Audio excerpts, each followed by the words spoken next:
Muchas gracias. Madam Herzog is next. President, dear colleagues, not enough.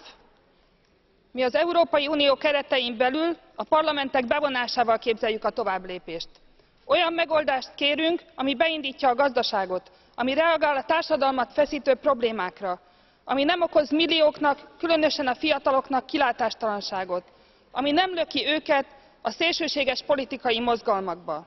Elnök urak, magyarként meg kell kérdeznem, mi történt csütörtök éjjel és péntek reggel között? A magyar miniszterelnök világosnál letette a fegyvert és kapitulált, vagy alig 4 óra alatt megtette a damaszkuszi utat, és Saulusból Paulus lett, vagy önök tévedtek reggeli sajtótájékoztatójukon, amikor Magyarországot és Angliát egy csoportba sorolták. Jogunk van tudni magyaroknak, mi történt csütörtök éjjel és péntek reggel között. Köszönöm szépen. Mr. Stolojan is next. Mulțumesc, domnule președinte.